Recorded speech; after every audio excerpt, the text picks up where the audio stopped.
सही कहा भाभी। अगर बेटा ऋषभ जैसा हो तो बुढ़ापा बहुत अच्छे और आराम से बीतता है। उसने तो बहू को कह रखा है कि जिस दिन तुम्हारी वजह से मेरे मम्मी पापा को जरा सी भी तकलीफ हुई, वो उसे मायके भेज देगा। सच भाभी, बहुत गर्व होता है। ऋषभ ने मेरे मातृत्व की गरिमा का मान बढ़ा दिया। मजाल है बहू की कि मेरे खिलाफ एक भी शब्द ऋषभ से कह सके। बहुत ख्याल रखता है वो मेरा। अब सबके नसीब में थोड़ी ना होता है मेरे ऋषभ जैसा श्रवण बेटा। अच्छा भाभी, रखती हूँ। आप अपना ख्याल रखना और कोई तकलीफ हो तो बताना। सावित्री जी अपनी बड़ी जेठानी से बात कर रही थी। उनकी जेठानी अपना रोना लेकर बैठी थी कि उनके बेटा बहू अपनी ही दुनिया में खोए रहते हैं। ना उन्हें समय से खाना पीना मिलता है, ना ही दवा। उल्टा बहू चार बातें और सुना देती है। सावित्री जी औरों के दर्द की तकलीफ सुनने के बाद खुशी से फूली नहीं समाती कि उनका बेटा सुबह शाम दिन रात अभी भी उनके पास ही रहता है। सुबह ऑफिस जाने से पहले बिना मिले और आशीर्वाद लिए बिना घर से बाहर नहीं निकलता। घर का कोई भी फैसला हो उनकी आज्ञा के बिना नहीं होता।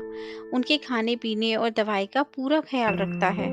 ऑफिस से आने के बाद भी अपने मम्मी पापा के साथ ही चाय पीता है। अरे भाग्यवान, तुम जो सबके सामने बहुत घमंड से बोलती हो कि मेरा ऋषभ तुम्हारा बहुत ख्याल रखता है। सच तो ये है कि तुम्हें सबसे, हमारी बेटी से भी बढ़कर बहू शिवानी की तारीफ करनी चाहिए। वो हमारे खाने पीने का और दवा का ख्याल रखती है। हमें कब क्या और कितना चाहिए उसे पता रहता है, तुम्हारे ऋषभ को नहीं। सावित्री जी की बातें सुनकर अक्सर सत्यप्रकाश जी उन्हें समझाते थे, आप तो रहने ही दीजिए।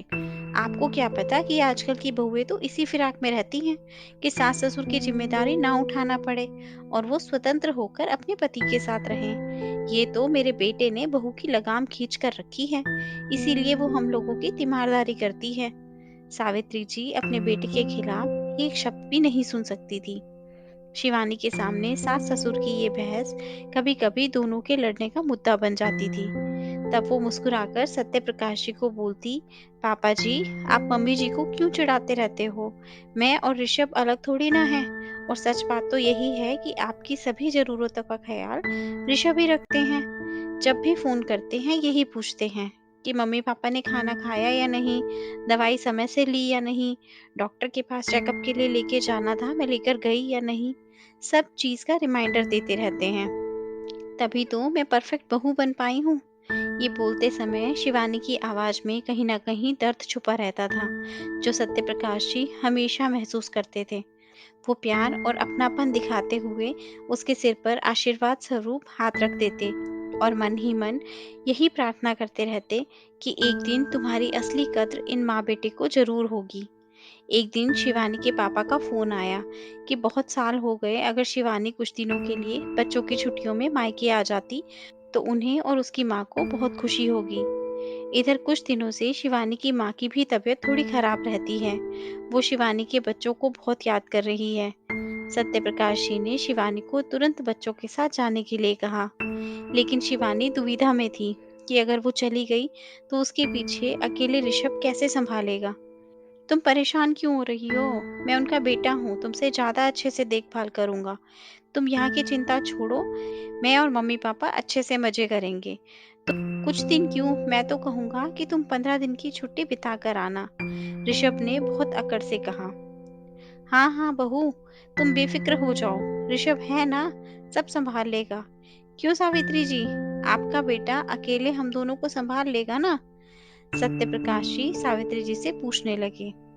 हाँ, क्यों नहीं संभाल पाएगा, मेरा बेटा ही तो सब संभालता है। सावित्री जी भी अकड़ से बोली।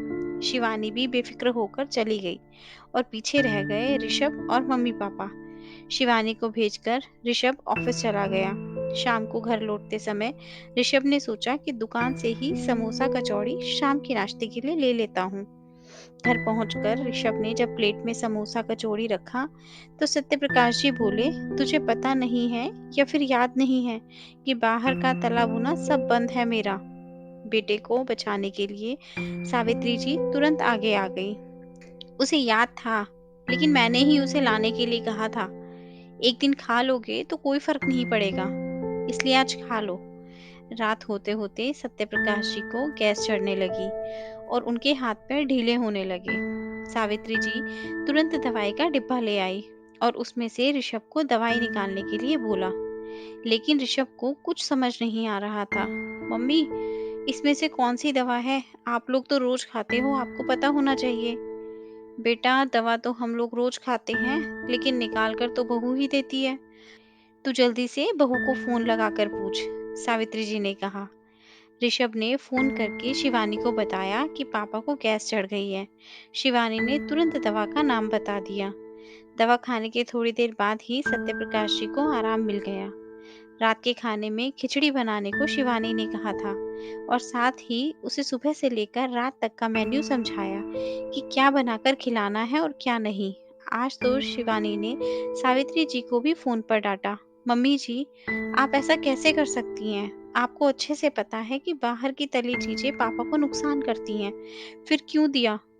शिवानी के मेन्यू को देखकर ऋषभ को चक्कर आने लगा। उसमें हर 2 घंटे के बाद मम्मी जी और पापा जी को क्या-क्या देना है सब लिखा था। मेन्यू पढ़कर ऋषभ सोचने लगा कि अकेले शिवानी सब कैसे करती थी। अभी तो मम्मी उसे मदद कर रही हैं, तो वो दोनों मिलकर भी नहीं कर पा रहे। उसे तो ये भी नहीं पता कि मम्मी पापा को क्या पसंद है और उन्हें क्या-क्या देना है, कब कौन सी दवा देनी है और कब कौन से डॉक्टर के पास जाना है। वो तो सामने से बोलकर सिर्फ अपनी जिम्मेदारी पूरी कर रहा था। किसी तरह सावित्री जी और ऋषभ ने 1 हफ्ते तक संभाला, वो भी ना जाने कितनी बार फोन करके शिवानी की मदद से। सावित्री जी भी बहू के बिना अपने आप को बहुत असहाय महसूस कर रही थी। उन्हें बहू का हर समय मुस्कुराता चेहरा और प्यार से मम्मी जी कहना बहुत याद आ रहा था। वो उसे दिन भर कुछ न कुछ ताने देती थी, लेकिन वो कभी पलटकर कुछ नहीं बोलती थी और ना ही कभी उनसे नाराज होती थी, बल्कि उनके चेहरे पर कभी उदासी देख ले तो पीछे-पीछे घूमती कि क्यों दुखी हैं। अब उन्हें भी समझ आ गया था कि उनके बुढ़ापे के दिन शिवानी की वजह से अच्छे कट रहे हैं। उनके बुढ़ापे की लाठी उनकी बहू है, बेटा नहीं। असलियत में घर का श्रवण बेटा ऋषभ नहीं, शिवानी है। 1 हफ्ता बीतते-बीतते ऋषभ भी अपने आप को बेबस और लाचार समझने लगा। उसे भी समझ आ गया कि उसके घर की एकजुटता को शिवानी ने ही बांध कर रखा है। वो बेफ़िक्र होकर अपनी नौकरी अगर कर पा रहा है तो शिवानी की वजह से। वो सिर्फ घर की चिंता दिखाता है, लेकिन शिवानी चिंता मिटाती है। उसके घर की खुशियाँ और समृद्धि शिवानी से ही है। ऋषभ ने तुरंत शिवानी को फ़ोन लगाया और उससे घर वापस आने को कहा। शिवानी के घर आते ही सावित्री जी ने उसका स्वागत उसकी नज़र उतारते हुए किया और कहा, बहू, अब हमें छोड़कर यूं मत जाना। मैं बहुत गलत थी, हमेशा सामने से मानने से इनकार करती रही कि बहू नहीं, मेरा बेटा हमारा ध्यान रखता है। लेकिन असलियत में तुम्हारे बिना ये घर नहीं चल सकता। तुम मायके क्या चली गई, यहाँ तो घर की सारी व्यवस्था ही बिगड़ गई और मुझे भी पता चल गया कि इस घर का मुख्य आधार हमारी बहुरानी है। ना भाभी, हमारा बुढ़ापा बहुत अच्छे और आराम से इसलिए बीत रहा है क्योंकि शिवानी हमारी बहू है। हमारे घर में खुशियाँ उसी के दम से हैं और सबसे बड़ा सत्य यही है कि बुढ़ापे में असली सहारा एक अच्छी बहू होती है, ना कि बेटा। सावित्री जी की बात सुनकर सत्यप्रकाश जी मुस्कुरा रहे थे कि देर से ही सही तुम्हें बहू की कदर तो हुई। दोस्तों, आशा करती हूँ आपको ये कहानी अच्छी लगी होगी और ज़रूर कुछ नया सीखने को मिला होगा। आपका एक लाइक, शेयर और सब्सक्राइब हमें ऐसी ही और वीडियोस बनाने के लिए मोटिवेट करता है। इसलिए अगर अभी तक आपने हमारा चैनल सब्सक्राइब नहीं किया, तो प्लीज़ आप हमारे चैनल को सब्सक्राइब करें। आपसे कल फिर मुलाकात होगी एक नई कहानी के साथ। धन्यवाद।